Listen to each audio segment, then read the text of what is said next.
ঋতুবরণ কবিতা থেকে একটা MCQ common চাও? তাহলে প্রশ্ন বলছি, শুনো। ঋতুবরণ কবিতায় সর্বপ্রথম কোন ঋতুর কথা বলা হয়েছে? দ্রুত কমেন্টে অ্যান্সার দাও। আর এই ফাঁকে আমি এই কবিতা থেকে মূল ভাব নিয়ে আলোচনা করব এবং এই কবিতা থেকে কিভাবে সিকিউ আসতে পারে সেটা নিয়ে আলাপ আলোচনা করব। তাহলে চলো শুরু করি। ঋতুবরণ এই কবিতাটি লিখেছেন কবি আলাওল এবং এই কবিতার শুরু থেকে শেষ পর্যন্ত তিনি বাংলাদেশের যে 6টা ঋতু রয়েছেন, গ্রীষ্ম, বর্ষা, শরৎ, হেমন্ত, শীত, বসন্ত, এগুলো নিয়ে আলাপ আলোচনা করেন। একদম শুরুতেই তিনি বসন্ত ঋতুর কথা বলেন এবং বসন্ত ঋতুতে যে প্রকৃতি খুবই সুন্দর থাকে সেটা নিয়ে কথাবার্তা বলেছেন। তিনি বলেছেন দুই পক্ষ আগে পাচ্ছে মধ্যে সুমাধব, অর্থাৎ বসন্তকালের যে মাঝামাঝি সময়টা সেটা অত্যন্ত সুন্দর থাকে। এ সময় গাছে গাছে রঙিন ফুল ফোটে, চারদিকে মানুষ আনন্দ করে, প্রকৃতিও খুব সুন্দর থাকে এবং এতে করে দেখা যায় যে মানব মন খুবই আনন্দে ভরে যায়। এক কথায় আমরা বলি না ফুরফুরা থাকছে, ওরকম একটা অবস্থা।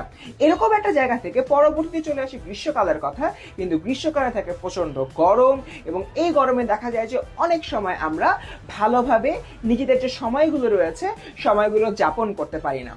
এই গ্রীষ্মকালের পরবর্তী সময় এখানে বলেছেন বর্ষার কথা। বর্ষার কথা বলতে গিয়ে তিনি বলেছেন চারদিকে প্রচুর বৃষ্টিপাত হয় এবং বৃষ্টির সময় ব্যাঙ ডাকে এবং এই ব্যাঙের আওয়াজ যখন শোনা যায় তখন বোঝা যায় যে প্রকৃতিতে আসলে বর্ষা চলে আসছে এবং এক একটা ঋতুর এক এক রকমের বৈচিত্র্য আমরা এখানে দেখতে পাই।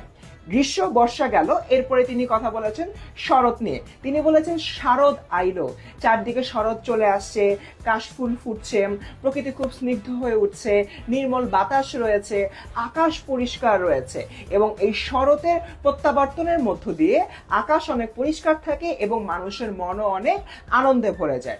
শরতের পরে আসে হেমন্ত।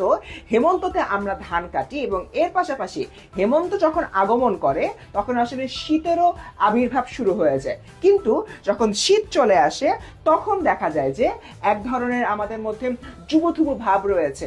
শীতের প্রভাবে চারদিক একটু জরাজীর্ণ হয়ে যায়। শুধুমাত্র তাই নয়, শীতের চাষে সূর্য বা রবি আড়ালে লুকিয়ে পড়ে এবং এই সম্পূর্ণ কবিতার মধ্যে কবি একটা জিনিস দেখিয়েছেন যে প্রত্যেকটা ঋতুর মধ্যকার একটা সম্পর্ক রয়েছে। যেরকম বসন্তের পরে গ্রীষ্ম আসছে, এরপর বর্ষা, এরপর শরৎ, এরপর হেমন্ত, এরপর শীত।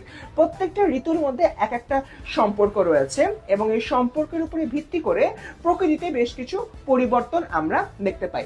তো স্টুডেন্ট, এটাই ছিল আমাদের ঋতুবর্ণন কবিতাটি।